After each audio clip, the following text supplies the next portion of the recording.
말씀은 갈라디아서 3장 13절에서 14절 또 29절 말씀입니다. 우리 먼저 함께 하나님의 말씀이 앞에 있습니다. 앞에 있는 말씀 읽겠습니다. 갈라디아서 3장 13절 14절. 여러분 주보에는 아마 일면이 안 나와 있을 것입니다. 우리 같이 말씀 먼저 읽도록 하겠습니다. 시작. 그리스도께서 우리를 위하여 저주를 받은 바 되사 율법의 저주에서 우리를 속량하셨으니 기록된 바 나무에 달린 자마다 저주 아래에 있는 자라 하였음이라. 이는 그리스도 예수 안에서 아브라함의 복이 이방인에게 미치게 하고 또 우리로 하여금 믿음으로 말미암아 성령의 약속을 받게 하려 함이라. 너희가 그리스도의 것이면 곧 아브라함의 자손이요 약속대로 유업을 이을 자니라. 아멘. 우리가 계속 이 청지기 관리인으로서 하나님으로부터 맡은 바 되어진 자, 이 땅에 어떻게 그 맡은 바 되어진 것을 잘 관리하며 그 목적에 맞게 사용하는가 하는 점을 중점적으로 보고 있습니다. 오늘 계속 지금은 이제 시간에 이어서 재정, 돈의 문제를 같이 좀 이렇게 보고 있습니다. 우리는 이렇게 영적인 것과 육적인 것을 분리하는 이원론적인 영향을 너무 많이 받아서 영적인 것은 소중한 것이고 육적인 것은 악하고 나쁜 것이다 라는 생각이 너무나도 많이 지배가 되어 있습니다. 그러나 하나님은 그렇게 접근하지 않으셨습니다. 하나님이 지으신 모든 것이 다 선하게 지으셨습니다. 영만 선하고 육은 악하다, 이 개념 자체가 영주주의적인, 그래서 이단으로 빠지게 만드는 그런 생각 중에 가장 큰 것입니다.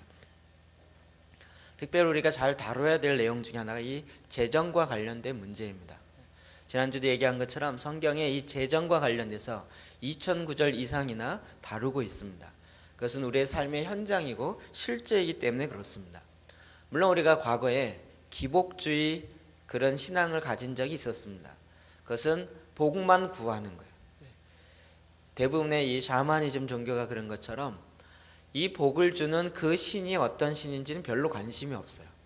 그 신을 뭐 돼지 머리로 달래든 소머리로 달래든 아니면 북어 대가리로 달리든 잘 달래서 좋은 예물을 드려놓고 그가 좋아하는 걸 드려놓고 나는 복을 받겠다. 이것이 보통 샤머니즘적인 기복주의적인 신앙인 것입니다.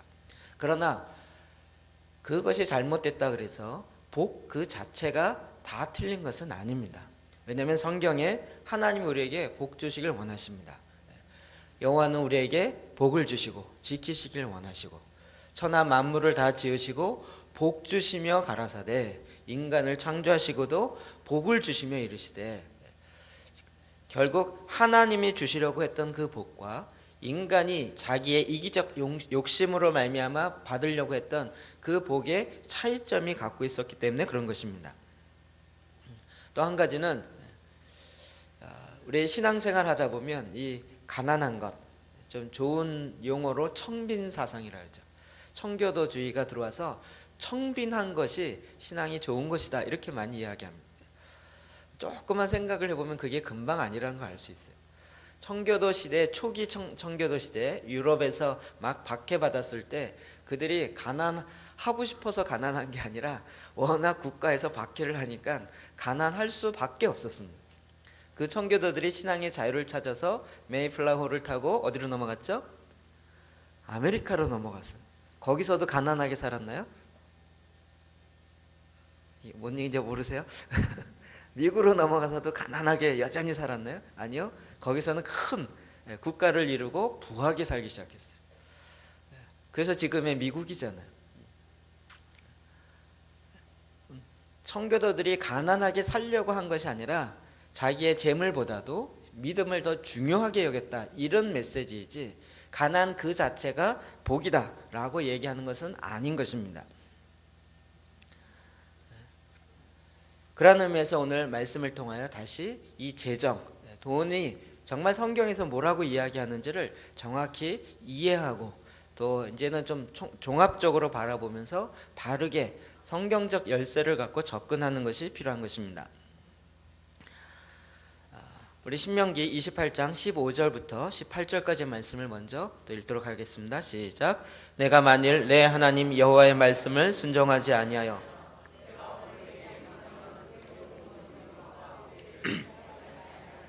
이 모든 저주가 내게 임하며 내게 이를 것이니 내가 성읍에서 저주를 받으며 들에서도 저주를 받을 것이요 또 광주리와 떡 반죽 그릇이 저주를 받을 것이요 내 몸의 소생과 내 토지의 소상과 또 양의 새끼가 저주를 받을 것이며. 아멘.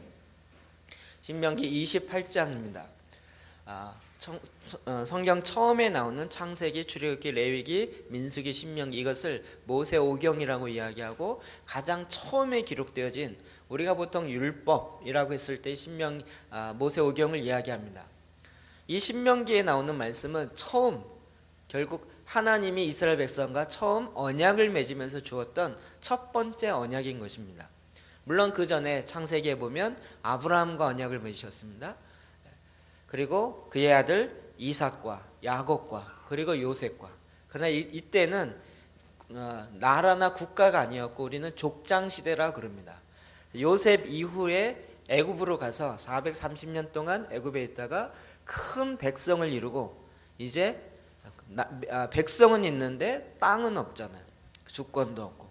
그래서 하나님이 다시 약속대로 출애굽시키셔서 시내산 앞에 와서 하나님과 언약을 맺습니다. 즉 그 나라를 다스릴 수 있는 법을 만듭니다.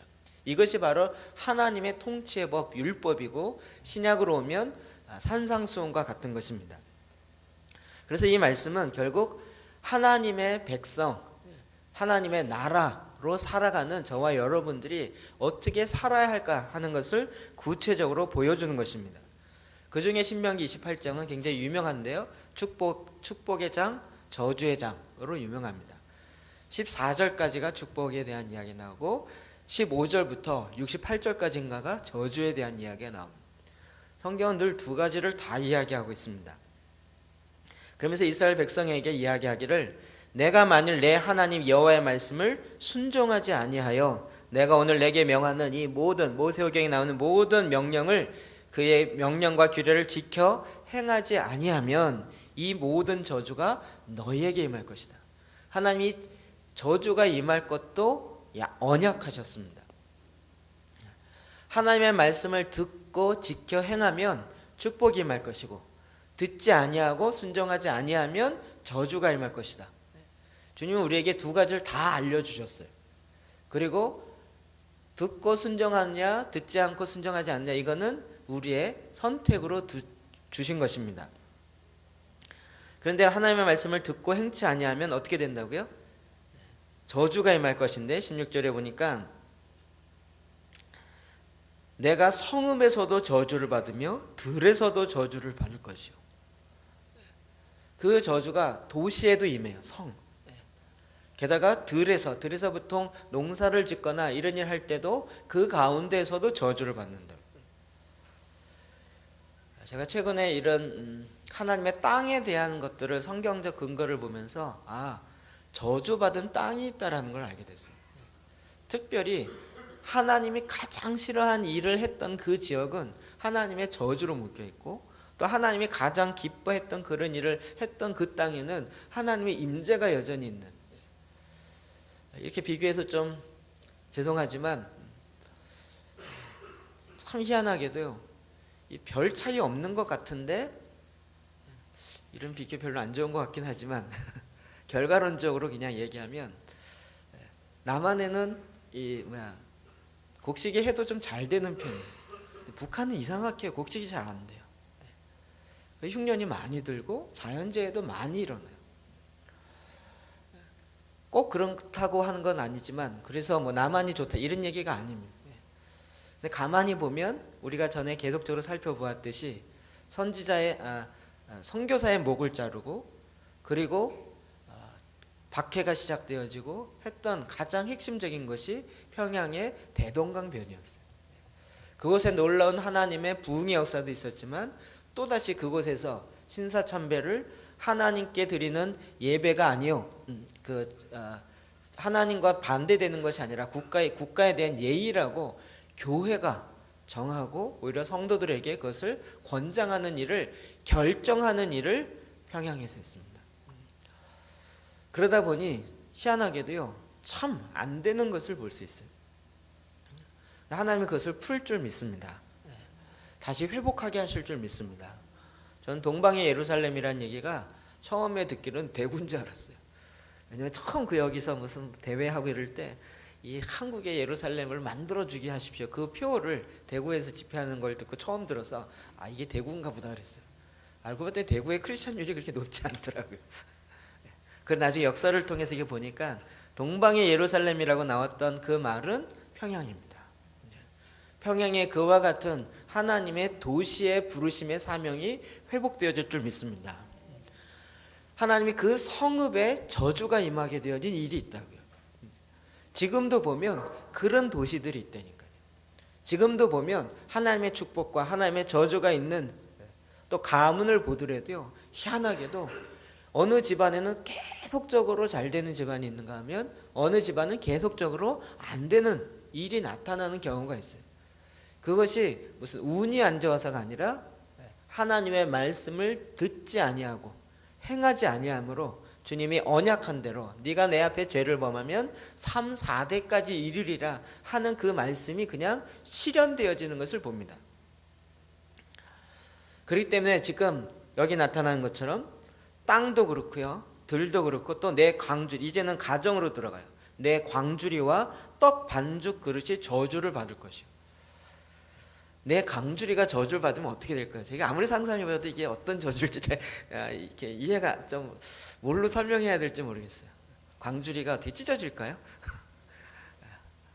내가 하는 그것들이 이렇게 안 된다는, 떡 반죽 그릇이 저주를 받을 거래요. 참 뭐 음식을 해도 음식이 안 된다는 뜻인가요? 이게 어떤 저주일지는 잘 모르겠는데 그렇다는 거예요. 뿐만 아니라 내 몸의 소생과 내 토지의 소산과 너희 땅에서 나는, 너희가 수고해서 수고한 노력으로 얻는 그 대가, 이런 것들이 다 저주를 받을 것이라는 거예요. 여러분, 이 지금 저주와 축복의 근거가 어디에 있어요? 하나님의 말씀을 듣느냐 듣지 않느냐에 있습니다. 결국 죄로 말미암아 이것이 우리 가운데 들어온 것입니다. 하나님이 왜 저주를 놓았을까? 그것은 하나님 책임이 아니라 우리가 죄로 말미암아, 하나님이 원하시는 것은 우리를 저주코자 하는 것이 아닙니다. 신명기 5장 29절 말씀 봅시다. 시작. 다만 그들이 항상 이같이 마음을 품어 나를 경외하며 내 모든 명령을 지켜서 그들과 그 자손이 영원히 복받기를. 아멘. 하나님이 원하시는 것은 항상 그들이 이 하나님을 경외하는 그 마음을 품고 여호와를 모든 명령을 지켜서 그들과 그의 자손이 영원히 복받기를 하나님은 원하십니다. 하나님이 인간을 만들어 놓고 인간이 저주받기를 원하겠습니까? 하나님은 영원토록 하나님의 백성이 복받기를 원하십니다. 우리 인간의 육신의 부모도 자녀를 향해서 그렇게 이야기합니다. 자녀를 보면서 자녀가 잘 되기를 바라지 못 되기를 바라는 부모가 있겠습니까? 너 나보다 잘 되면 안 돼? 네가 아무리 내 사랑하는 아들 딸이라도 나보다 더 잘 되거나 더 유명해지면 넌 이제 나랑 안 볼 거야. 이런 부모가 있습니까? 절대 그러지 않습니다. 간혹 이렇게 야단치다 보면 욱하는 마음에 나오는 말들 있죠. 너 내 말 안 들어서 그렇게 된 거야. 이게 내 말 안 들어서 그렇게 됐으니 쌤통이다, 이런 뜻입니까? 그게 아니죠. 부모의 말을 들으라는 거예요. 근데 내 말 안 들어서 이렇게 된 거야 라고 하면서 왜 그렇게 험한 욕을 많이 했는지 제가 참 지금 돌이켜보면 안타까워요. 제 머릿속에 지금도 이렇게 저희 어머니가 저를 야단치면서 욕했던 그 말들이 귀에 쟁쟁하게 들어요. 이 빌어먹을 녀석아, 네가 내 말 안 들으니 너 못 먹고 살려 그래. 늘 빌어먹을 녀석아. 이래서 나는 그렇게 먹고 살아야 되나. 늘 부모가 그러면서 어머니 저한테 늘 먹고 사는 문제 때문에 야단치면서 너 그렇게 살고 그렇게 말 안 들으면 앞으로 뭐 나가서 맨날 얻어먹고 막 이런다는 거예요. 모든 이렇게 야단과 책망의 근거가 거기에 있었어요. 근데 저는 내가 잘못한 건 생각도 안 나고 늘 야단 맞을 때 들었던 그 욕 같은 이야기가 더 머리에 많이 남아요. 근데 부모가 정말 그렇게 되기 위해서 그렇게 되라고 한 얘기는 아니잖아요. 인간도 그런데 하나님께서 오죽하시겠습니까? 하나님은 우리의 모든 하나님의 백성들이 하나님 말씀 안에서 온전히 영원토록 하나님이 부여하신 이 모든 축복을 영원토록 누리기를 원하십니다. 이것이 신약에도 보면 마찬가지입니다.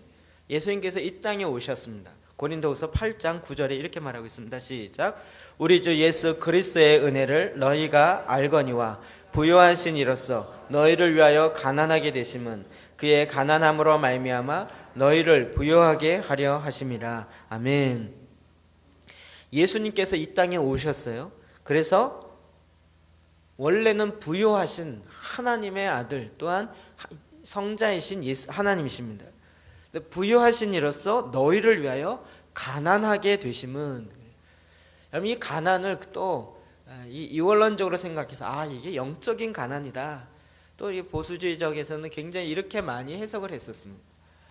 만약에 그렇게 해석을 한다면 그 다음 본문도 그의 가난함으로 말미암아 너희를 부요하게 하심이라. 이 모든 것을 다 영적으로 해야 돼요. 그러니까 영적으로 가난하면 영적으로 부유해진다는 거예요. 이 말의 논리가 안 맞습니다. 이건 다 총체적인 이야기를 하고 있습니다.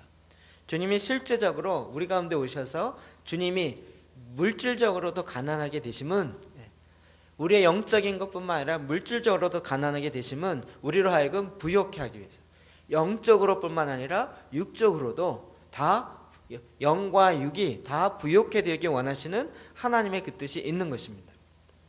결국 이 재물의 부족함, 빈곤, 가난, 이런 것은 인간의 죄로 말미암은 온 것입니다. 하나님이 천지를 창조하실 때 그 가시덤불과 엉겅퀴를 만든 것이 아니었습니다. 아담이 하나님의 말씀을 듣지 아니하고 순종하지 아니하므로, 그러므로 땅이 저주를 받아서 가시떨기가 나오고 엉겅퀴가 나오게 된 것입니다. 이 모든 것들은 다 죄로 말미암은 결과인 것입니다. 그것은 오늘 성경 말씀에 있는 것처럼 하나님이 우리 가운데 이 죄인 되었던 우리에게 다시 회복할 수 있는 기회를 주시는 것입니다. 오늘 우리가 이 재정의 어려움이나 가난이나 또 어떤 여러 가지 저주 아래 놓여 있는 그 이유는 다 죄악 때문인 것입니다. 그러나 주님께서는 이제 우리 가운데 오셔서 새 일을 행하셨습니다. 우리가 갔던 13절 말씀입니다. 시작. 그리스도께서 우리를 위하여 저주를 받은 바 되사 율법의 저주에서 우리를 속량하셨으니 기록된 바 나무에 달린 자마다 저주 아래에 있는 자라 하였음이라. 아멘. 오늘 본문 갈라디아서 3장 13절에는 예수님 그리스도께서 우리를 위하여 저주를 받았다는 거예요. 예수님이 언제 저주를 받았습니까? 예수님 예수님의 생애 가운데 특별하게 저주를 받은 적 별로 없습니다. 그런데 어디에서 저주를 받았어요? 십자가에서, 나무에 달릴 때요. 그거는 저주받은 자의 죽음인 것입니다. 이 저주가 왜 있어요? 율법의 저주이기 때문에. 아까 신명기 28장에 나오는 그 저주들이에요. 우리가 이 저주 아래에 있는데, 이 저주 아래에 있는 인간을, 사람을 구원하기 위해서 주님이 친히 율법 아래 탄생하시고 그 저주로 본인이 들어가신 바 된 거예요. 그래서 율법의 저주에서 우리를 속량하셨다고요. 우리를 구원하셨다고요. 하나님이 천지를 창조하시고 에덴 동산에, 에덴이라는 것은 세상을 다스릴 수 있는 가장 핵심적인 지역입니다. 그냥 좋은 동산일 뿐만 아니라 전 지구를 다스릴 수 있는 그런 본부와 같은 것이 에덴입니다. 그곳에 선악을 알게 하는 나무와 생명나무를 두 그루를 두셨습니다. 이것을 따먹는, 선악을 알게 하는 나무의 열매를 따먹는 날에는 반드시 죽으리라. 그 따먹는 순간에 사실은 그 우리의 육이 죽은 것은 아니었습니다. 아마도 안 떠먹었으면 어떻게 됐을 것 같으세요? 안 따먹었으면 어떻게 됐을까요? 육이 안 죽지 않았을까요? 제가 보기엔 육이 안 죽었을 것 같아요. 예? 물론 영이 하나님과 끊어집니다. 그런데 육도 죽습니다. 근데 하나님이 우리를 나중에 결과를 보면 예수님이 다시 오시면 우리가 부활체로 바뀌죠. 그럼 어떻게 돼요? 주님과 영원토록 살아요. 뭐가 영원토록 살아요? 영만? 아니에요. 우리도 변화되어서 썩지 아니할 것으로 변화되어서 주님과 함께 영원육이 같이 영원토록 산단 말이에요. 이게 완성의 그림이에요. 주님이 이것을 위해서 선악을 알게 하는 창조부터 가지고 있었죠. 그럼 어떻게 됐어요? 영원토록 살지 않았을까요? 그러면 우리 아담 할아버지는 6천 몇 살이 되셔서 그러면 이게 상상이 가능한 부분이에요. 그런데 선악을 알게 하는 나무의 열매를 따먹으로 결국 죽음이라는 것을 경험해야만 했습니다. 근데 주님께서 이 땅에 오셔서 우리로 하여금 다시 십자가에 못 박혀 죽으심으로, 즉 선악을 알게 하는 나무의 열매를 따먹음으로 받는 저주를 예수님이 대신 감당하심으로 말미암아, 이것이 바로 속량이라는 단어입니다. 율법의 저주 아래 있던 자들을 이제 예수님이 자기가 친히 스스로 그 율법의 저주를 자기가 받음으로 말미암아 우리를 속량하셨다. 왜요? 우리가 율법의 저주 아래 있었기 때문에. 그래서 나무에 달린 자마다 저주 아래 있는 자라 하였습니다. 이 율법의 저주에 뭐가 있었습니까? 아까 신명기 28장에 나온 것처럼 가난과 질병, 실패, 이런 것들이 율법의 저주 아래에 있었습니다. 그것으로부터 우리를 다시 속량하셨다고. 가난으로부터 우리를 속량하셨다고. 우리의 영만 살린 것뿐만 아니라 우리의 속사람도 새롭게 하시고, 또한 우리가 이 땅에서 살아가는 우리의 질병으로부터도 우리를 구원하시고, 우리의 재정적 어려움으로부터도 구원하시는 일을 주님이 다 총체적으로 행하셨다고요. 저는 어렸을 때 이렇게 배우지 않았습니다. 이걸 다 영적으로만 들었었습니다. 근데 나중에 말씀을 통하여 또 성경을 여러 가지 책들을 통하여 사건들을 통해 보니까 주님은 우리의 영만 구원하시는 것이 아니라 우리의 영혼 육을 다 총체적으로 구원한다는 것을 알게 되었습니다. 그래서 주님은 이제 그 십자가에서 다 이루었다고 하시는 것이에요. 로마서 13장 8절 봅시다. 시작. 피차 사랑의 빛 외에는 아무에게든지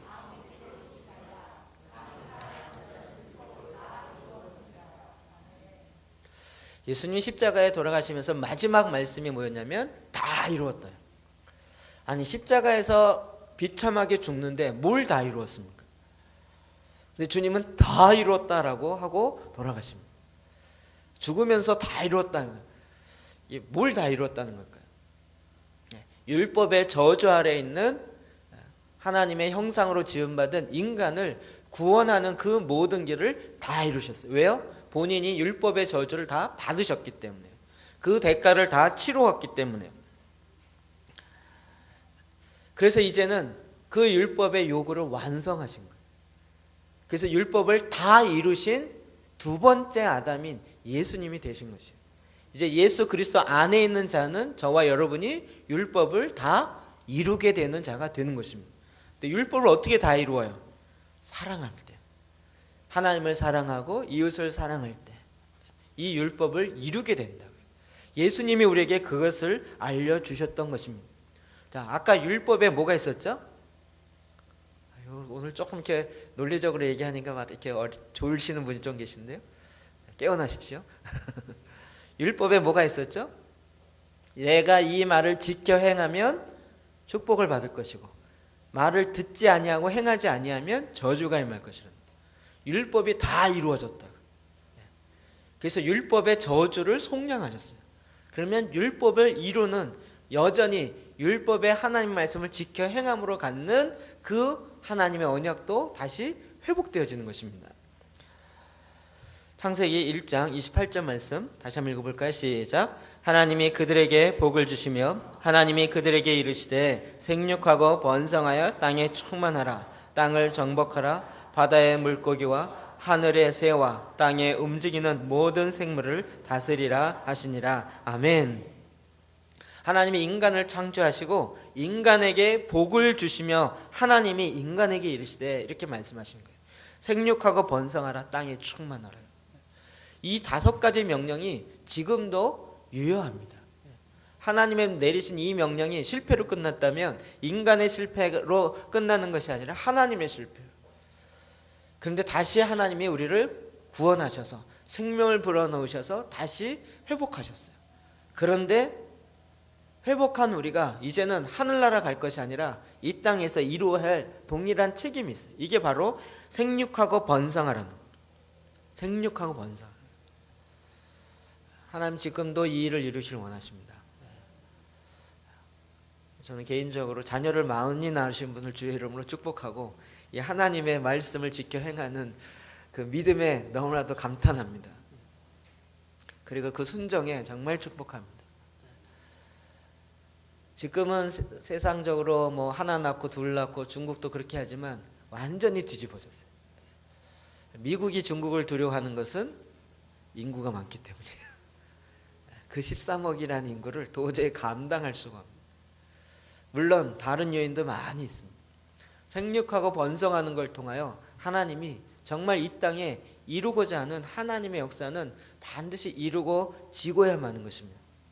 그런데 여기서 끝나는 것이 아니라 그 다음에 땅에 충만하라. 땅을 정복하라. 땅에 충만하라. 그러려면 어떻게 해야 될까요? 땅에 충만해야 돼요. 생육하고 번성해서 모든 땅이 충만해야 된다. 충만하려면 모든 땅으로 흩어져야 합니다. 제가 어제 그제 목사님들 모임이 있어서 같이 이제 회의를 하고 끝났는데 김인조 목사님이 아예 딱 식사하는데 그 얘기를 하시는 거예요. 내가 이제는 한국 교회에 담대하게 선포하기로 하셨대요. 하여튼 밥 먹다 말고 왜 또 갑자기 이러실까? 내가 그동안은 얘기 안 했지만 이제 정말 자신 있고 그리고 완전히 가는 곳마다 이 얘기를 할 거라는 거예요. 또 왜 이렇게 또 부담되시게 그럴까? 일단 이 창세기 1장 28절 말씀을 이야기하면서 생육하고 번성하라. 그래서 하나님이 정말 지금 전 지구에 70억이 되어지도록 생육하고 번성케 하는 일을 하셨다는 거예요. 그런데 그 하나님의 계명을 어긴 세 가지의 최대의 적이 있는데 첫 번째는 대도시. 두 번째는 대기업. 세 번째는 대형 교회. 이 세 가지가 하나님께서 땅에 충만하라는 거예요. 땅에 흩어져서 없는 곳에 그곳에 인간이 가서 사람이 가서 그곳에 하나님의 형상으로 충만해야 되는데 대도시는 자꾸 모이게 만든다. 시골을 버리고 산골을 버리고 섬을 버리고 모이다 보니까 여기에 치안이 필요하고 환락이 일어나고 그리고 많은 문제가 일어납니다. 오히려 흩어지면 이런 문제가 덜 일어나는데 대도시가 되기 때문에 일어나는 대범죄와 대형 사건들이 너무 많다. 많이 모이다 보니까 아파트를 짓더라도 이제 20층 이상씩 져야 되고 거기서부터 워낙 많이 몰리다 보니까 거기서 일어나는 사회적 문제가 너무 많다. 그 대도시가 갖고 있는 반성경적 기능에 대해서 이야기합니다. 두 번째로는 대기업이라. 물론 하나님께서 축복하셔서 그 기업을 크게 해서 하나님이 주어진 일을 감당해야 될 책임이 있어요. 그러나 그것이 아니라 여러분 기업에도 윤리가 있습니다. 개인에게도 윤리가 있는 거죠. 그런데 오늘날 이 자본주의 시대에 기업의 윤리가 어디 있을까요? 기업은 희한하게도요 인격체가 아닌데 지금 인격체처럼 갖고 있어요. 근데 기업이 나는 이윤을 위해서 일하지 아니하고 내 기업은 나는 돈을 버는 것이 목적이 아니라 나는 구제하는 게 목적이다. 그건 기업이 아닌 거예요. 그러니까 대기업의 그 성향 자체가 어쩔 수 없이 다른 사람을 다 흡수하고 다른 기업들을 치고 그래서 더 크게 나아갈 수밖에 없는 생리를 갖고 있다. 세 번째가 대형교회라는 거예요. 뭐 제가 얘기하는 게 아니라 본인이 얘기하시는 거니까. 그리고 본인이 한국을 다니는 곳마다 이 얘기를 하시겠다고 하니까 저도 도와드리고 싶은 마음이 있어서 본인이 대형교회를 하다 보니까 너무나도 무임승차한 자이 많다는 거예요. 너무나도. 저도 깜짝 놀랐어요. 제가 그곳에 10년 있었잖아요. 주일날 헌금하고 11조 하고요. 다른 건 생각 안 해요. 주일날 출석이 10,000명 되는데 11조 내시는 분이 2,000명이 안 돼요. 재직이 4,000명이 넘어가요. 그런데 11조 내시는 분이 2,000명이 안 돼요. 그냥 와서 등록 안 하고 그냥 다니는 사람, 그런 분 얘기하는 거 아니에요. 물론 가정이 힘들고 경제적으로 어려워서 그럴 수도 있어요. 그게 아니라 아예 아무도 터치하지 않고 내 마음대로 살 수 있으니까 난 이 틈바구니에서 그냥 정말 말 표현대로 무임승차하겠다라는 그런 마음으로 들어가는 경우가 너무 많다. 그러니까 워낙 이게 커지다 보니까 그런 사람들이 더 많아지는 것만 만들어지고, 게다가 그 큰 건물을 유지하기에 너무 힘들다. 이번에 전기세가 바뀌어지면서 교회들이 굉장히 어려움을 겪었습니다. 왜냐하면 최대의 누진세를 정하는 거예요. 한 달에 한 번 그 정한 양을 넘어가면 이거 갖고 몇 달을 과태료를 내버리니까요. 거기에서 한번 성경 한국 한다고 일주일을 쓰면요, 1년에 쓴 전기량보다 제일 많이 쓰는 거예요. 이걸 갖고 1년 내내 내야 되는 거예요. 그러다 보니 도저히 감당이 안 되는 거예요. 모든 대형 집회는 안 하기로 결정하셨더라고요. 어쩔 수 없이. 워낙 건물이 크고 워낙 이걸 유지하려고 하다 보니까 유지하는 차원에서 더 많은 그 일을 진행할 수밖에 없는 그런 일이 나올 수밖에 없다는. 그래서 나눠야 되는, 쫓겨야 되는, 나눠야 되는. 그래서 이제 부목사님들 다 나누려고 그래요. 28개로 나눴는데 다 하나씩 해서 다 가져가라고 그렇게 얘기했다는 거예요. 제가 속으로 저가 있을 때 그렇게 하지 속으로 그랬습니다.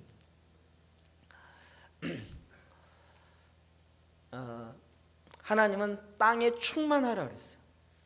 충만하라고 해놓고서 물질적 풍요와 재정적 풍요가 없으면서도 충만하라고 한다면 그건 하나님이 뭔가 모순이 있는 거죠. 하나님, 우리가 어느 곳에 가더라도 그곳에 충만할 수 있고 그렇게 할 수 있는 자원과 자재와 필요한 것들 다 이미 있는 거죠.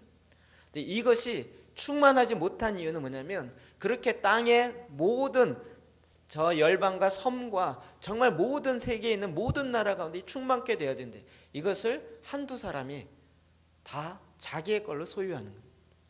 한두 기업이 완전히 모든 이윤을 거의 다 독차지하고 있는 거예요. 대기업이, 대도시가. 그러다 보니 함께 살아가는 것이 안 된다는 거예요. 그래서 성경에 반대로 가고 있다는 거예요. 그런데 하나님은 우리에게 이렇게 명령을 하셨기 때문에 이렇게 할 수 있는 그와 같은 상황을 우리 가운데 만들어 놓으셨습니다. 바다의 물고기와 하늘의 새와 땅에 움직이는 모든 생물을 다스리라, 이렇게 하셨습니다. 저는 생선을 먹을 때마다 늘 감사가 나온다니까요. 생선 먹을 때마다. 그렇게 깡그리 잡아내도 한두 마리가 알까기 시작하면, 한 번 알까면 적어도 2,000에서 10,000마리씩 낳기 때문에요. 사람이 만약에 자녀를 한 사람이 2,000마리 하나님은 바다의 물고기를, 그래서 생선을 먹을 때마다 하나님, 이건 우리를 인간을 위해서 만드신 것이다, 그렇게 믿습니다. 그리고 다 다스리라고 하셨다. 다 이렇게 충만케 하시고요. 그것을 다스리라고 하는 명령이 저와 여러분 가운데 있습니다. 전에는 죄악으로 말미암아 이 다스림의 권세를 사탄에게 내어준 바 되어지고 오히려 다스림을 받는 자가 되었지만, 그러나 이제는 주님께서 우리를 십자가에서 주님이 모든 율법의 저주를 다 감당하셨으므로 우리를 이제 자유케 하셨어요. 자유하면 이제 난 해방이다가 아니라 원래 하나님이 천지를 창조하셨던 그 목적이 다시 회복되어진다. 그래서 저와 여러분이 지금 이 창세기 1장 28절에 이 인간을 창조한, 그리고 인간에게 명하신 하나님의 말씀을 다시 받아서 지켜야 될 이 아담과 맺은 언약이 회복되어지는 것이라고요. 저와 여러분에게 이제 땅을 다스리고 땅에 충만케 해야 하는 그런 책임이 있는 것입니다. 그래서 골로새서 1장 13절 시작. 그가 우리를 흑암의 권세에서 건져내사 그의 사랑의 아들의 나라로 옮기셨으니 그 아들 안에 우리가 속량 곧 죄사함을 얻었느니라. 아멘.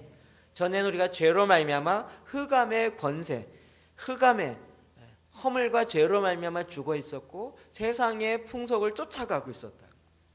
그래서 사탄의 그 말에 속아서 그쪽으로 계속 가고 있었다. 그런데 주님이 예수님께서 우리를 건져내사 그의 사랑의 아들의 나라로, 예수 그리스도의 메시아의 나라로 다시 옮기셨습니다. 생명의 나라로 옮기셨습니다. 그리고 이제 그 아들 안에서 우리가 속량, 율법의 저주, 이 흑암의 권세로부터 삼바되었다. 그래서 죄사함을 얻었대. 죄사함을 얻음으로 말미암아 이제는 나는 자유롭게 됐기 때문에 내 마음대로 살아도 된다가 아니라 주님이 원래부터 우리가 범죄하기 전부터 있었던 그 놀라운 하나님의 명령이 다시 우리 안에 회복되어진다. 아담이 이 땅을 다스리며 모든 생물의 이름을 지은 것처럼 이제 우리에게도, 저와 여러분에게도 이와 같은 일이 회복되는 것입니다. 그래서 주님이 우리에게 이 명령을 하시고 이걸 이룰 수 있는 모든 재정과 모든 자원을 이미 우리 가운데 주신다고요. 출애굽기 15장 26절 말씀 봅시다. 시작. 이르시되 너희가 너희 하나님 나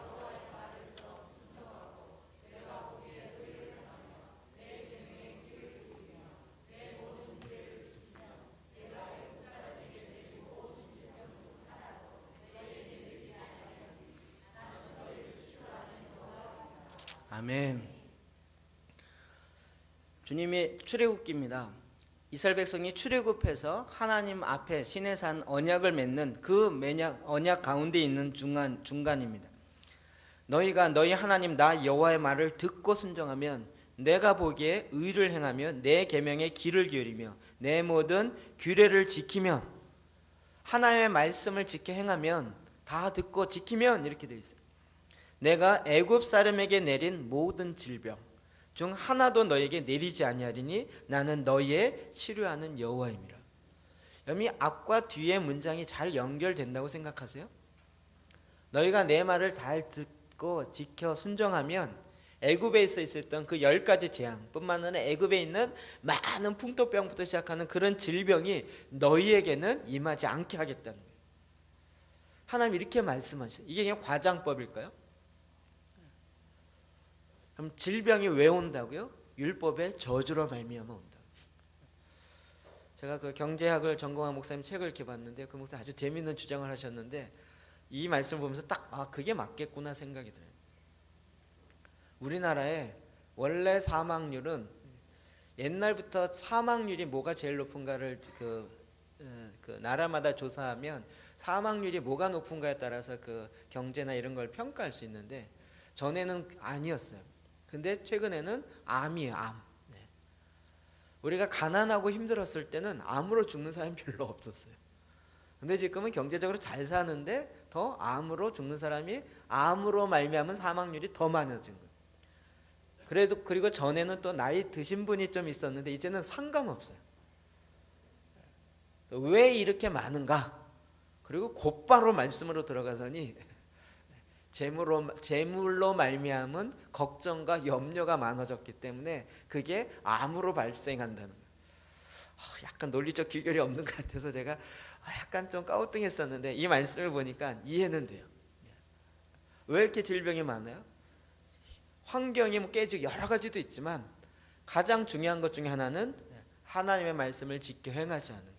지난주에 말씀드린 것처럼 경제적인 부를 이루니까 하나님을 의지하는 것이 아니라 돈 신을 의지하게 되어죠.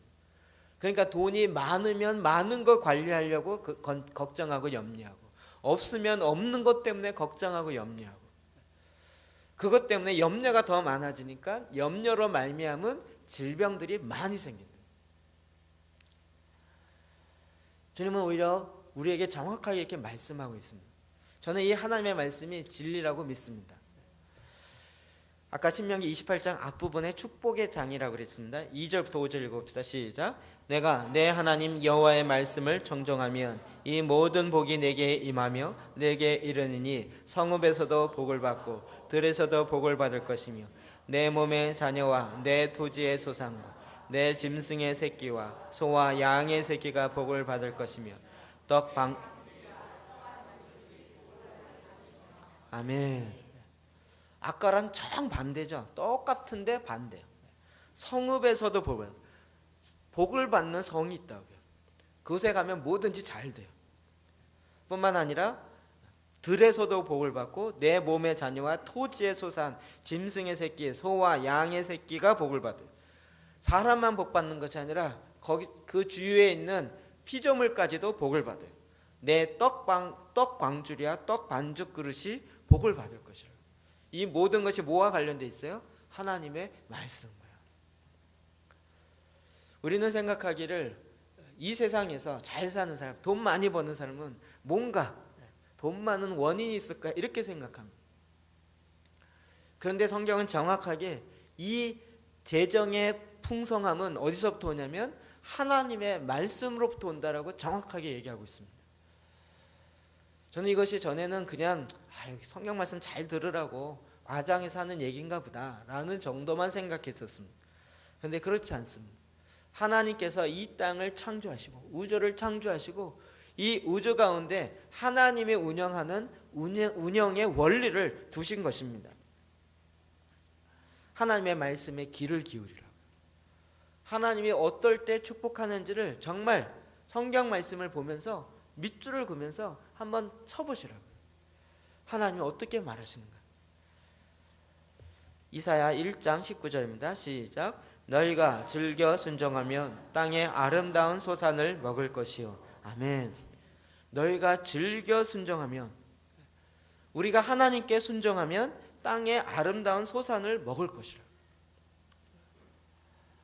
하나님이 정말 이런 일들을 실제로 땅의 소산을 얻는 것은 우리 땅이 좋아서 그렇다 그래요. 근데 하나님은 그렇게 말씀하신 것이 아니라 여호와의 말씀에 즐겨 순종하면 땅이 아름다운 소산을 먹을 것이라.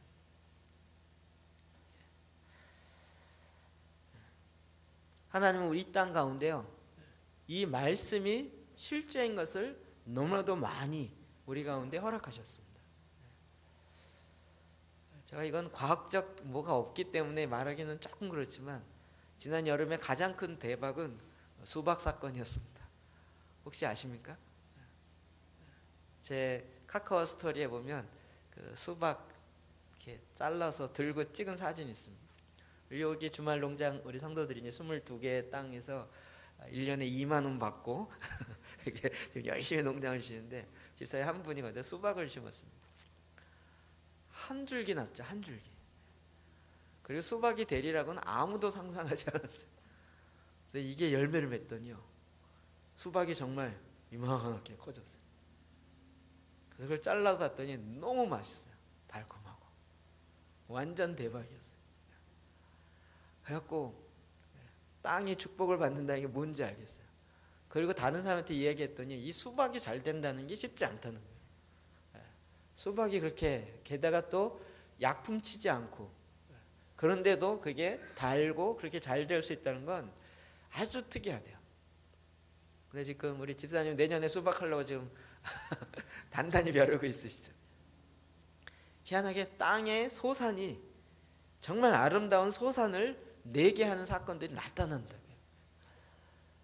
하나님의 말씀이 듣고 지켜 행할 때 하나님이 행하는 일이 너무 많아요. 저는 이 일은 이야기하면 저희 교회 얘기하고 싶어서 막 입이 근질근질합니다.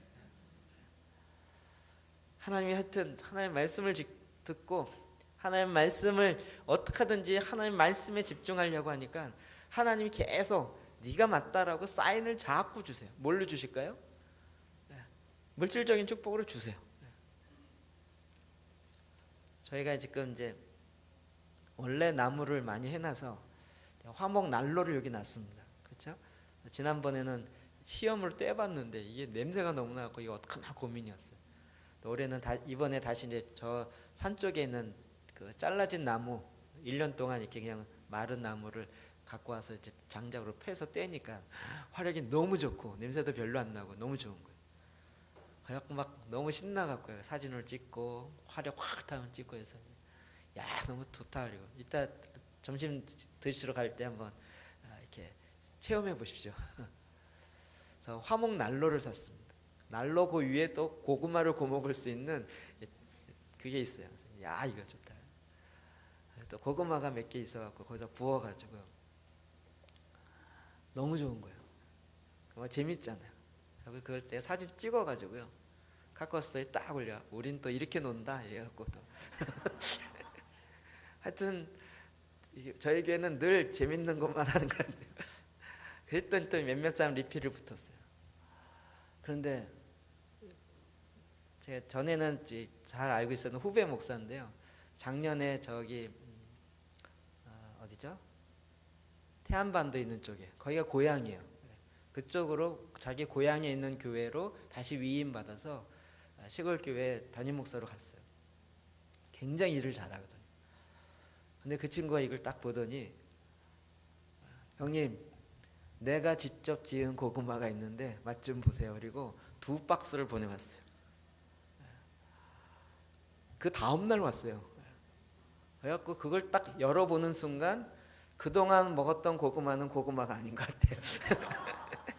정말 빨갛고 정말. 그래갖고 제가 다시 그걸 구워갖고 인증샷을 찍어서 올렸더니 되게 좋아하더라고요.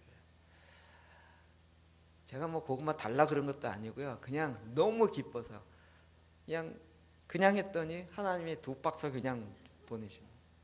나중에 알고 봤더니 또 다른 뜻도 있긴 하더라고요. 자기 시골에서 하다 보니까 이게 좀 시골 교회가 쉽지는 않잖아요.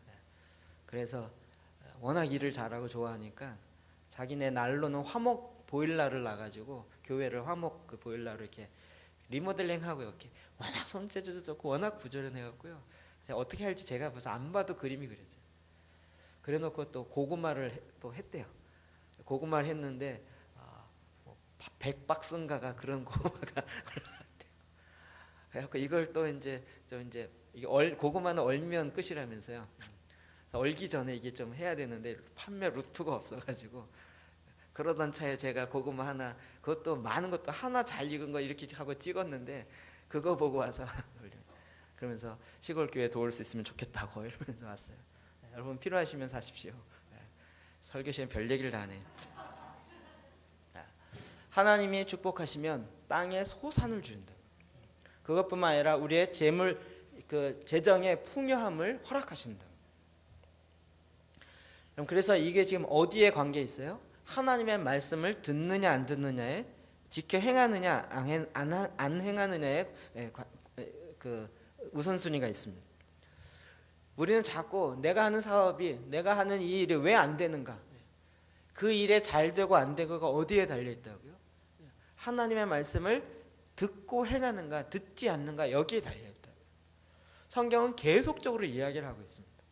제가 목사이기 때문에 이야기를 하는 것이 아니라 제가 계속 영역별 접근을 하잖아요. 경제 영역, 교육 영역 다 접근을 하는데 모든 영역마다 하나님이 주시는 말씀이 있어요.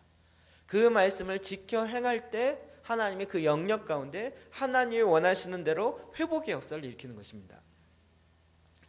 그래서 여러분 성경에서 어떻게 말씀하시는지 주님이 이 영역을 어떻게 다스리기를 원하시는지를 우리가 하나님의 말씀을 통해서 들어야 하는 것입니다. 그 말씀을 듣고 행하는 것을 여러분 사셔야 된다. 여러분 어떻게 말씀을 들으시고 어떻게 그 말씀으로 말미암아 삶을 살고 계십니까? 제가 제사장 기도를 하면 할수록 더 많이 이렇게 느끼는 건 전에는 혹시나 그럴까 그랬는데 이제는 역시나요. 한국교회 성도님들이요 말씀을 통하여 살질 않아요. 제가 이렇게 극단적으로 표현하는 게 맞는 것 같아요. 주일날 교회는 나오지만 설교를 듣지만 그냥 듣고 갈 뿐이지 말씀으로 말미암아 살아가는 그 삶이 무엇인지 알지를 못해요. 살아본 적이 없으니까요. 그냥 주일날 빠지지 않고 나와주는 것만 하더라도 대단한 것이라고 생각해요. 그러다 보니 주일날에는 교회에 나오지만 평일날에는 하나님은 어디 간지를 없어지는 거예요. 그리고 세상에서는 내 마음대로 세상적인 방법으로 아니 나름대로 열심히 살다가 그래서 뭐 좀 이렇게 은혜가 되어지면 그걸 갖고 교회 와서 헌금하고 이 정도가 신앙생활 잘하는 것이라고 착각해요. 절대 그렇지 않습니다. 하나님은 이 세상 모든 영역에 모든 시간에 주일날만 하나님이 아니라 월요일에도 하나님이시고 화요일에도 하나님이시고 우리의 교회에서만이 아니라 직장에서 가정에서도 다 하나님의 하나님 되심이 드러내지고 하나님의 영광이 우리를 통해 나타나길 원하십니다. 그러려면 우리가 하나님이 뭘 원하시는지를 알아야 돼요. 하나님의 말씀하시는 걸 들어야 된다. 그런데 이거를 그냥 설교 듣는 것이라고 착각해요. 여러분 지금 솔직히 딱 까놓고 얘기해서 설교를 듣는 시간이 일주일에 몇 번 있으세요? 제가 지금 1시간 10분 20분 하는데 이거 굉장히 길다고 하는데 여러분 보통 TV 보는 시간 하루에 몇 분이세요? 하루에 TV 보는 시간이요. 물론 없애서 안 보시는 분도 하지만 내가 TV에서 나오는 게 그냥 재미고 연속 있고 이거 뭐 뉴스 그냥 끝나겠습니까? 다 메시지예요. 다 메시지. TV에서 나오는 메시지. 그럼 그 메시지를요 하루에 적어도 1시간 2시간씩 앉아서 너무나도 정자세하고 움직이지도 않고 앉아서 그 메시지를 들으면서 아멘 아멘 하면서 내가 저렇게 살아야지 나도 이래 가면서 매일같이 TV는 나의 목자시니 이러면서 그 메시지를 들으면서 살고 있다. 그렇게 살지만 정말 하나님의 말씀을 듣는 것은 일주일에 한 번 와서 앉으니 별 연속곡 생각도 나고 세상 생각도 나고 왜요? 매일같이 들어본 적이 없어요. 매일같이 하나님의 말씀으로 말미암아 살아본 적이 없다고. 그러니 말씀이 안 들어오는 거예요. 말씀이 어려워서 안 들어오는 게 아니라요 말씀을 들어본 적이 없는 거예요. 그리고 말씀으로 말미암아 살아본 적이 없다. 제가 제사장 기도를 하면서 저희 교회 성도뿐만 아니라 다른 교회 성도까지도 많이 와서 이야기하는 걸 들으면서요 깜짝 놀랄 때가 많아요. 직분도 아무 상관이 없더라고요.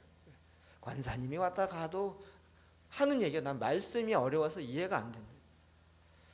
아무리 직분이 많고 옛날 기도 생활 많이 했다 할지라도 기도는 많이 했을지 모르지만 하나님의 말씀을 몰라요. 그게 저는 굉장히 아이러니해요. 아니 하나님의 말씀을 모르고 기도를 많이 했다면 무슨 기도를 했을까요? 거의 자기의 욕심을 따라 구하지 않았겠어요? 하나님 우리 애들 잘 되게 하시고 우리 남편 잘 되게 하시고 우리 가정 잘 되게 하시고 그럼 이것과 기복주의에서 기도하는 그 기도와 뭐가 다르겠냐고. 오늘 하나님 우리 가운데 말씀하는 거예요. 하나님 계속 이 말씀을 우리 가운데 두신 거예요. 우리는 지금 너무 바빠서 힘듭니다. 이 얘기. 우리가 하나님의 말씀을 들을 수 없을 정도로 바쁘다면 그 바쁜 것이 과연 축복일까요? 저주일까요? 여러분 내가 너무나도 바빠서 집에 들어갈 수도 없을 정도로 너무 바빠요. 집에 자녀들 볼 수도 없고 그 집안에서 갖는 하나님이 가정으로부터 주는 축복을 받아 누릴 수 없을 정도로 너무 바빠요. 이 바쁜 것이 어느덧 우리에게 우상이 되어 있고 그것이 굉장히 좋은 것이라고 생각하지만 나중에 빵꾸가 어디서 나요? 결국 가정에서 나요. 내가 너무 바빠서 자녀를 돌보지 않았더니 자녀가 엉뚱하게 돼요. 여러분 지금 이민 가서 자녀들이 잘 되는 케이스요. 정말 매스컴에 나오는 케이스 여러 가지 있지만 5%에서 3% 심지어는 1%입니다. 잘 안 되는 케이스가 90% 이상입니다. 그 이런 얘기 너무 많이. 왜요? 가서 생업하랴 아이들 학교 보내랴 이게 하니까 애들과 함께 보낼 수 있는 시간 자체를 갖는 게 너무 어려운 거예요. 이러다 보니 먹고 살기에는 너무 많은 시간 들였지만 가정도 가꿔야 되는데 가정을 가꾸는 일에 있어서는 별로 한 게 없는 것이에요. 그러다 보니 빵꾸가 그쪽에서 나요. 돈은 나중에 많이 벌었는지 모르는데 나중에 가정은 다 가꾸지 않아서 말라버린 화초와 같이 되었어요.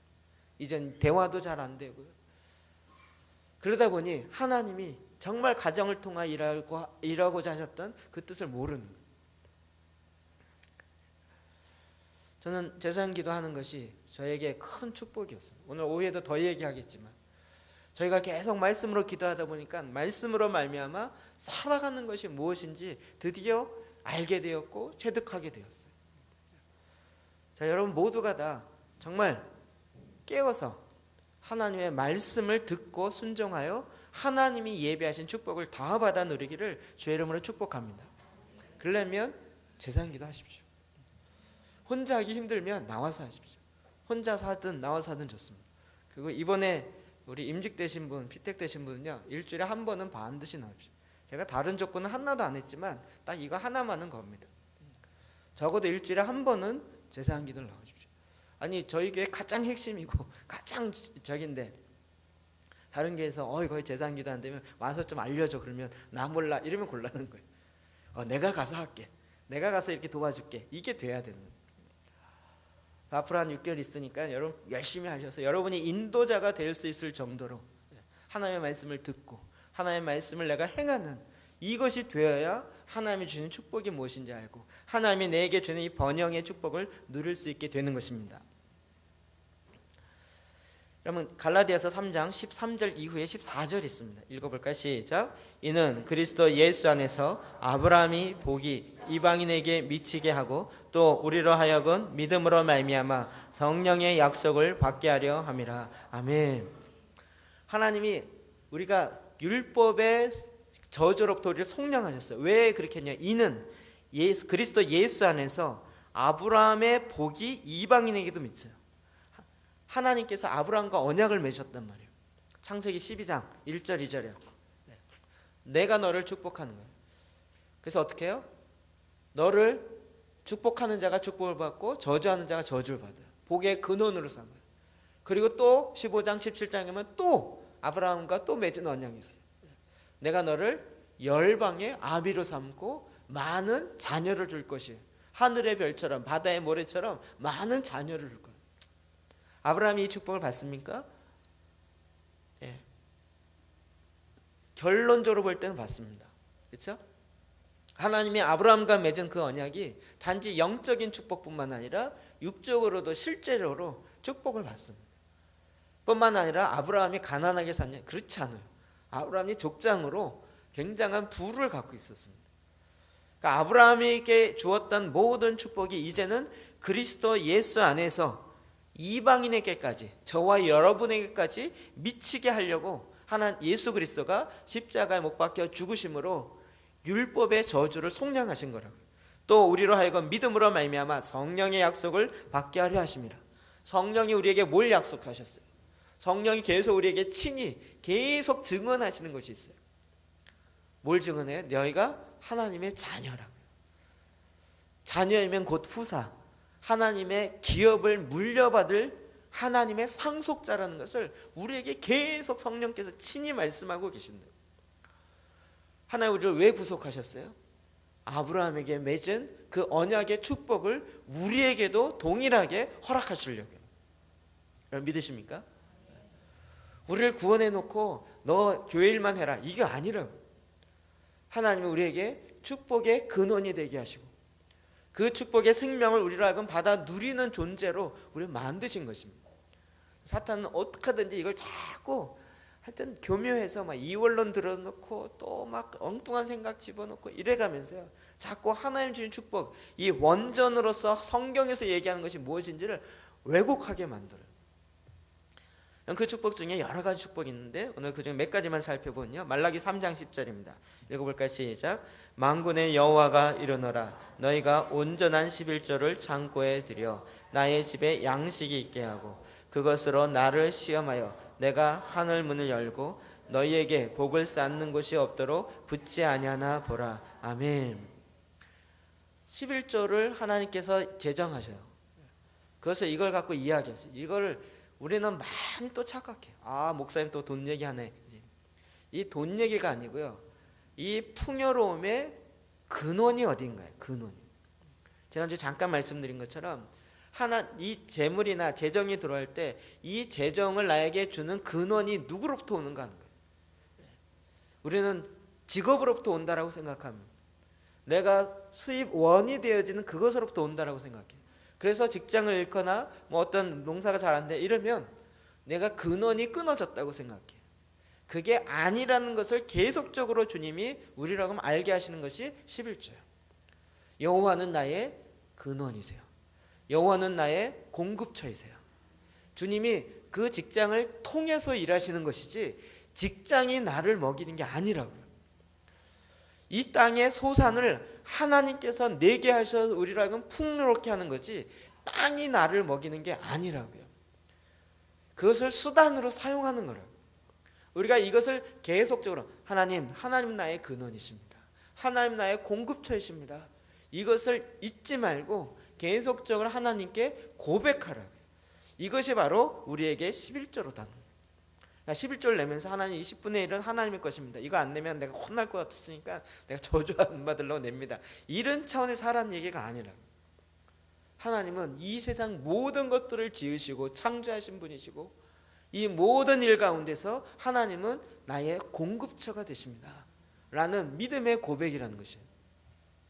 그렇기 때문에 이것을 잘못 이해하면 엉뚱한 또 기복주의로 갑니다. 11절 무시 그 보험 드는 거나 무슨 저축 드는 거라고 생각해요. 내가 꼬박꼬박 내면 나중에 한 방 왕창 크게 해서 나에게 주리라는. 차라리 은행 적금을 드십시오.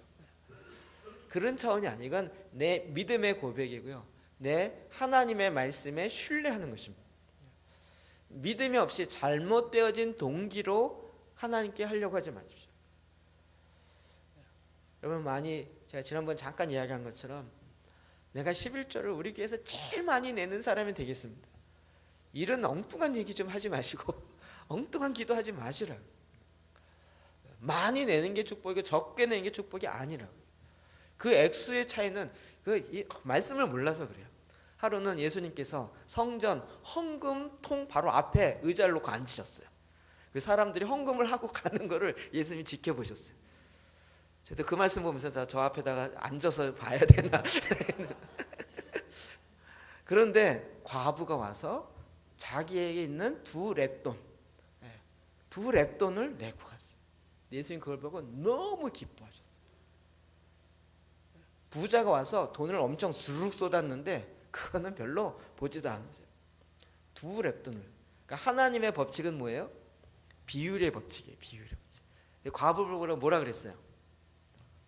이는 전 재산을 내었다는 거예요. 그 과부는 지금 자기가 갖고 있는 모든 돈을 다 통틀었는데 두 렙돈밖에 없었어요. 그 두 개를 냈어요.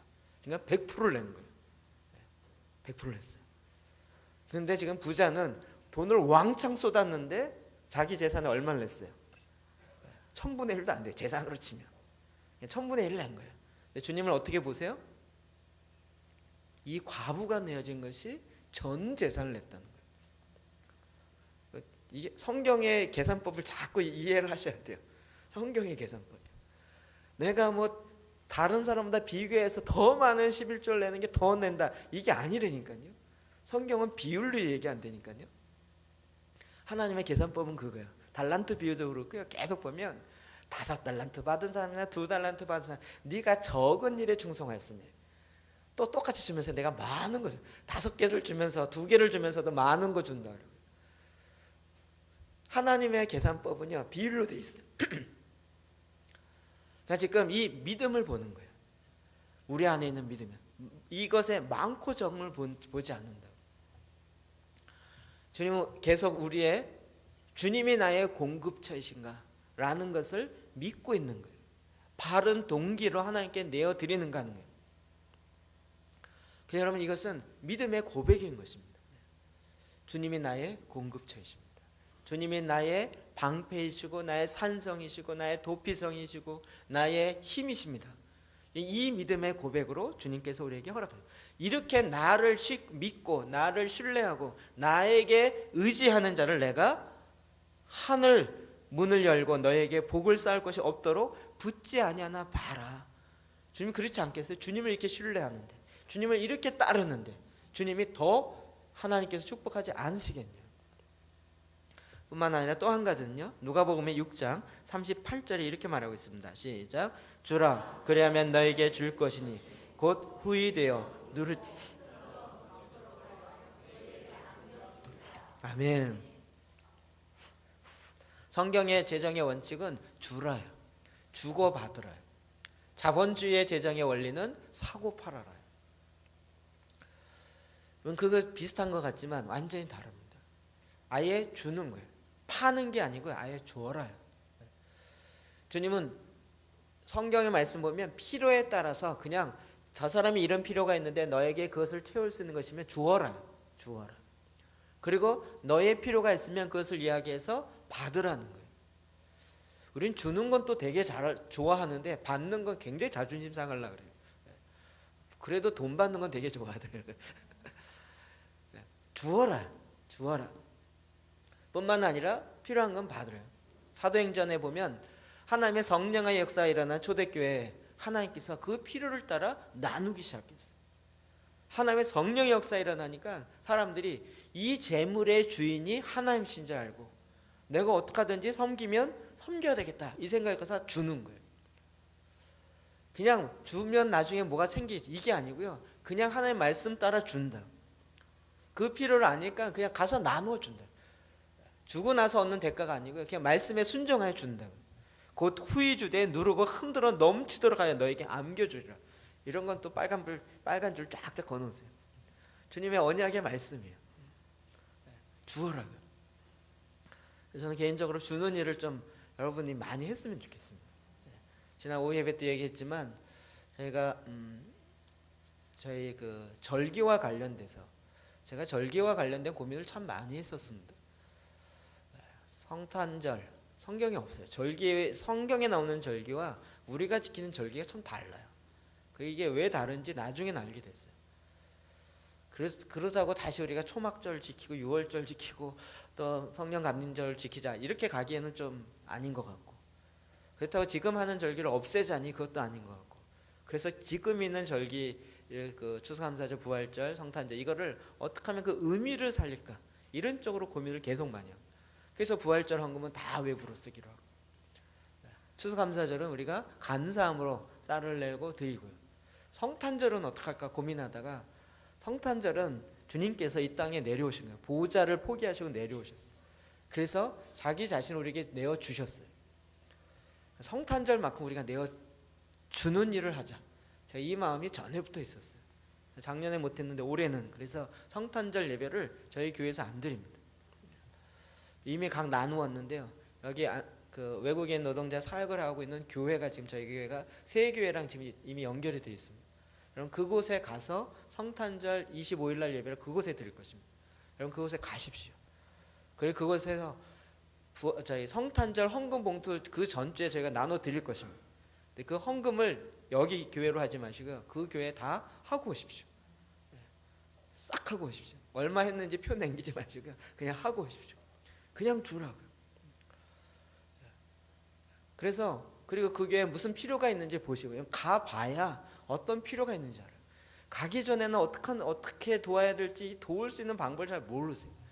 가보면 눈에 들어와요. 가보면 이 문고리를 고쳐야 될 것 같고 가보면 왠지 이거 페인트를 새로 해야 될 것 같고 가보면 자기가 직업에 따라서요. 이게 눈에 들어온다니까요. 여기 너무 방음이 안 돼서 사실을 다시 해야 될 것 같고 가보면 여기 이거 장판이 이게 아닌 것 같아요. 다시 해야 될 것 같고 자기 눈에 들어오는 거 하면 그거 가지고 가봐야 그 다음부터 그것이 눈에 들어오고 그걸 갖고 해주라고요. 여러분 뭐 많은 거 아니고요. 내가 할 수 있는 거예요. 내가 조금만 수고를 갖고 할 수 있는 거 가지고 그냥 해보시라고요. 그러면 하나님이 너무 기뻐하실 거예요. 저도 알아요. 이 절기 헌금이 교회 예산에 얼마나 큰 비중을 차지하는지 저도 잘 안다고요. 그런데 그것을 처음부터 아예 그 절기의 모든 헌금은 저희가 교회를 위해 저희 자체 교회를 위해 쓰지 않고 주위에 있는 교회에 좀 나누는 일들을 좀 하자라는 것에 마음을 먹고요. 이게 나중에 한 3, 4년만 지나면 못해요. 왜냐하면 이게 액수가 커지면요. 이 주라 이거를 교회가 잘 못해요. 이게 큰 액수인데 이걸 어떻게 주지? 이러면서 10분의 1만 줄까요? 뭐 이렇게 자꾸 이렇게 액수를 생각하지 말고요. 그냥 주라. 주면 어떻게 될까요? 주님은 또 약속하셨어요. 이게 믿음이라니까요. 주면 곧바로 생길 거라고 생각했는데 곧바로 생기진 않아요. 근데 우리 말씀에 순종하는 거예요. 주어라. 다른 뭐 설명 없어요. 그냥 주어라요. 주어라. 우리 이 말씀 앞에 순종하는 거예요. 많은 크리스찬 주님을 온전히 아는 기업가들이요, 이 주는 비결을 알아요. 그래서 혼자만 잘 살고 혼자만 기업이 잘 되는 것이 아니라 함께 나누는, 주는 일들을 감당하는 것이에요.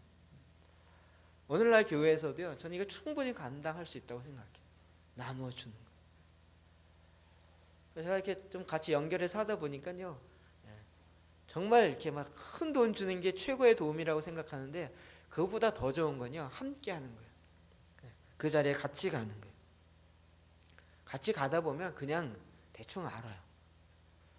그리고 그 마음에 감동이 오면, 아, 이게 성령이 주시는 감동이시구나. 그리고 가서 돕고 섬기고 나눠주는 이런 일들을 그냥 하는 거예요. 마지막 원리가 또 하나 있습니다. 고린도후서 9장 2절 6절입니다. 시작. 이것이 곧 적게 심은 자는 적게 거두고 많이 심은 자는 많이 거둔다 하는 말이로다. 각각 그 마음에 정한 대로 할 것이요 인색함이나 억지로 하지 말지니 하나님은 즐겨내는 자를 사랑하시느니라. 아멘. 하나님은 즐겨내는 자를 사랑하세요. 그러면서 어떻게 하라고요? 심으라고요. 주는 것과 심는 건 또 다른 거예요. 하나님의 일하실 것들 기대하면서 그 가운데 심는다고요. 그런데 많이 심은 자가 많이 거두고요, 적게 심은 자가 적게 거두어요. 오늘 이런 일들을 우리가 이제 하나님의 말씀을 보고요, 깨닫는 거예요. 많이 심은 자가 많이 거둡니다. 저는 여러분이 이제 많이 심는 일을 하길 원합니다. 이거를 우리 교회만을 위해서 심으십시오 이러면 이기적이잖아요. 근데 교회는요, 기본적인 게 있으면 되잖아요. 기본적인 것만 돌아가면 되잖아요. 그 외에는요, 많이 심으셔야 돼요. 우리가 심는 일을 많이 하지. 그러면 내가 당연히 많이 거두는 역사가 있는 것입니다. 이 심을 때 이게 다 되려면 뭐가 되냐면요, 공급처는 하나님이십니다. 이 믿음이 있어야 돼요. 믿음이 없으면, 아, 이걸 나를 위해서 내가 써도 부족한데 남에게 주면, 남에게 심으면 이게 나에게 부족함이 여전히 해결되지 않는데 어떡하나, 이 눈에 보이는 것만 의지하면 그것을 할 수가 없어요. 그런데 오늘은 우리가 말씀을 의지하는 거예요. 하나님이 이렇게 말씀하셨어요. 그리고 하나님이 원하시는 사회는 바로 이거였어요. 그래서 함께 나누는 일들을 하라고요. 그리고 가서 그냥 심으라고요. 제가 심었던 몇몇 가지 케이스가 있습니다. 여러분, 이렇게 심는 일을 많이 하십니까?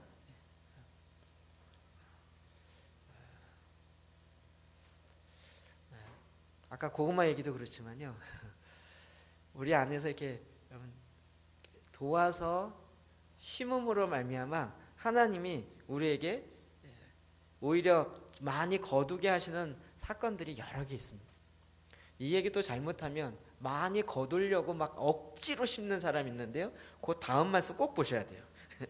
인색하면 억지로 하지 말고 즐겨 심어야 돼요. 마음에 기쁨이 와서 심는. 오해도 또 더 얘기 많이 하겠지만, 저는 희한하게요, 저는 그래요. 저는 부르심의 사명이 다른 교회 섬기는 걸 굉장히 좋아합니다. 다른 목사님들 섬기는 거 좋아하고요. 제가 여기서 이렇게 만들고 해보고 이런 거 있으면요, 갔다가 막 이거 해보라고 그래, 저희 주는 거예요.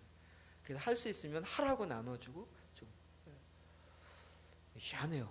너무 그게 제 안에 하나님이 주신 마음이에요. 그러다 보니까 이렇게 섬길 수 있는 기회가 많이 생겨요. 또 없으면 가서 내가 섬기겠다고 갖다 쓰셔대고, 그리고 가서 섬겨. 그런데 그러면 참 희한하게요, 하나님이 내 걸 못하니까 더 못하게만 안 될 것 같은데, 주님은요 거꾸로, 이게 다 하나님의 말씀의 원리이기도 하고 또 하나님 주시는 즐거움의 기쁨이기도 하기 때문에 섬기게 하십니다. 제가 전에부터 계속 이제 마음에 부담이 됐던 게 뭐냐면, 요 근처에 있는 동네 교회를 어떻게 섬겨야 하나, 이걸 계속 고민하고 있었어요. 찾아갈까 말까. 찾아가서 얘기하면 또 뭐라 그럴까, 또 라이벌이 왔네 이러면서 또 경계하지 않을까, 이런 별의별 인간적 생각이 많이 드는 거예요. 조만간 찾아갈 수 있는 기회가 열릴 것 같아요. 만날 수 있는 기회. 만나면 뭐 제사장기도 이런 얘기 안 해요. 만나면 그냥 밥 사면 돼요. 저 동태찜 한번 사고 맛있는 거 하나 먹으면서 같이 얘기하고요. 그러면 마음이 열리고요. 그 필요한 것들을 채워주면 함께 나누면서요. 진정한 섬김이 무엇인지 알아요.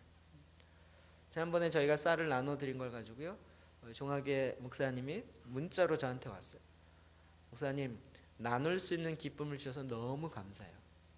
그래서 저희가 나눠드린 30포를 가지고 다시 안산에 그 원곡동에 있는 중국인 교회가 전체 12개가 있어요. 그 중에 하나가 이단 교회고요. 11개 교회인데 그 중에 연결이 되어지는 그런 교회에 목사님들에게 다 연결이 되었고 8개의 교회에 3포씩 나눠주고 또 선교단체 한 교회 나눠주고 개인적으로 5명에게 나눠주고 자기는 나눠주는 기쁨을 누렸다는 거예요.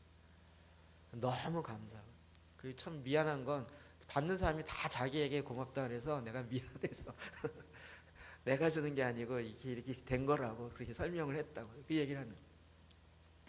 하나님이요 오히려 심는 일을 통해서 더 큰 역사를 행하실 거예요. 우리가 거저받은 게 너무 많아요. 이 보도블록 다 거저받았고요. 이 건물 짓는 것도 그렇고요. 하나님이 저희 가운데 이미 많은 분들이 착각해요. 그렇지 않아요. 그리고 제가 돈 있을 거라고 착각해요. 아니라니까요. 저희 1,000만 원밖에 없었다니까요. 그 전세 보증금 중에 저희가 갖고 있는 게 1,000만 원밖에 없었다. 제가 교회 건축한다니까 몇몇 목사님들 목사님 돈 많나 봐요 이러는데 그런데 그냥 하나님께 기도하고 하나님 주신 마음을 했더니요 하나님이 이렇게 하셨어요. 하나님이 행하셨어요. 이건 정말 하나님이 행하셨다고 밖에 얘기할 수밖에 없어요. 그리고 하나님이 또 그 일을 행하세요. 이런 일을 또 외부에 가서 막 하니까요 목사님들이 얼마나 힘을 받고요. 그래 맞아. 우리가 하나님이 기뻐한 일을 하면 하나님이 또한 반드시 책임지시고 역사하신다는 것을 더 믿게 돼요. 제가 굉장히 신나요. 그래서 자꾸 나눠주고 심고 섬기는 일을 하는 거예요. 그럼 계속 섬기면 뭐가 될까요? 외국인 지금 한국에 와 있는 외국 분들 여러분 잘 사귀어 놓으십시오. 나중에 엄청난 금은 보화가 될 날이 올 것입니다. 여러분 지금 이게 조금만 경제 제가 다음 주에 얘기하겠지만 조금만 경제 변화가 딱 일어나면요 지금 확 판이 완전히 뒤집어질 겁니다. 그러면 거꾸로가 될 거예요. 여기서 우리가 도와줬던 사람이요 그쪽에서 가면 우리가 도움을 받아야 될 그런 상황이 금방 될 가능성이 굉장히 커요. 있을 때 잘하십시오. 있을 때 하십시오. 거들떠보지도 않고 이러지 마시고요 시간을 내서 찾아가서 만나고 그들의 필요가 무엇인지 도움이 무엇인지 그리고 내가 할 수 있는 차원에서 자원하는 마음으로 즐겨하는 마음으로 억지로 하지 말고 기뻐하는 마음으로 섬기십시오. 그럴 때 하나님이 보시고 얼마나 기뻐하시겠어요. 그래서 재정의 풍요로움을 더 허락하시는 거예요. 이건 다 청지기적 관리입니다. 내가 돈을 많이 벌기 위한 수단으로 쓰는 것 잘못된 동기로 하는 것을 하나님 기뻐하지 않으십니다. 그러나 정말 우리가 하나님의 말씀 나에게 주신 것을 가지고 내가 청지기 관리인이 되어서 그 하나님의 뜻에 맞게 사용하면 사용할수록 하나님은 더 관리를 잘하니까 더 많은 것으로 부으시고 더 많은 하나님의 이 땅 가운데 내어진 축복들을 우리로 하여금 이 땅 가운데 더 복의 근원이 되게 하시고 복의 통로가 되게 하셔서 이 일들을 감당하게 하시는 것입니다. 우리는 이와 같은 유업을 받을 자입니다. 오늘 29절에 보면 너희가 그리스도의 것이면 곧 아브라함의 자손이요 약속대로 유업을 이을 자니라. 저와 여러분이 이 땅 가운데 아브라함이 받았던 그 유업을 우리가 오늘 이 땅에서 이어갈 자들인 것입니다. 그 일을 위해서 주님은 금도 내 것이요 은도 내 것이요. 여러분 학개서 2장 8절에 주님이 이렇게 말씀해요. 여러분 금이 땅속에 있었잖아요. 사람이 그걸 딱 해갖고 자기 거라 그런 거예요. 원래 누구 거예요? 되게 사람들 보면 되게 재밌어요. 하나님이 지구를 만드셨어요. 그랬더니 자기가 와서 땅 딱 꺼놓고 이거 내 땅이래요. 그래서 거기다 문서 만들고 등기하고 이러면 내 땅 된다. 하나님 보시고 뭐라 그러세요? 야, 얘들 애들처럼 땅 따먹게 하냐. 금을 하나님이 만들고 다 하나님 건데 그걸 다 걷어갖고 자기 금고에다 쌓아놓고 이거 내 금이래요. 하나님 뭐라 그러세요? 야, 그 누가 만들었냐? 내가 주웠는데 주운 거 말고 만든 거 누가 했냐고. 하나님 만드셨어요. 하나님 모든 것들 다 주님이 창조하셨고 주님이 지금도 그 관리인으로 저와 여러분을 만드셔서 이 땅에 충만하라, 땅을 다스리라 라고 말씀하신 것입니다. 우리가 이 사명을 이 땅 가운데 감당하는 것입니다. 청지기로, 관리인으로 이 땅 가운데 이 신실한 청지기가 되어질 때 하나님께서 더 말씀에 있는 대로, 율법에 있는 대로 하나님께서 그 율법의 축복을 우리 가운데 허락하십니다. 여러분, 이 하나님의 말씀의 비밀들을 깨닫고 온전히 이루시기를 주의 이름으로 축원합니다. 기도하시겠습니다.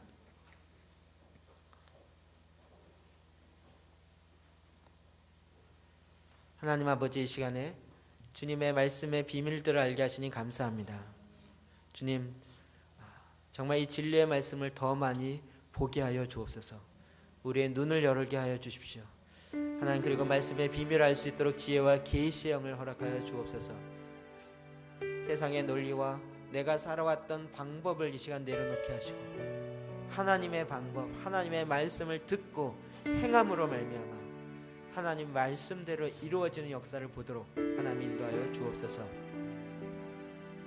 이 시간 우리 같이 기도합시다. 여러분, 기도하는 것은 하나님의 내 마음 가운데 드디어 역사하기 시작하는 것입니다.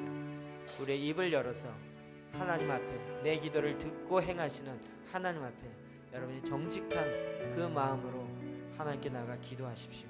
이 시간 우리 같이 오늘 나에게 주었던 그 말씀을 잡고 주님 앞에 나가 기도하시겠습니다.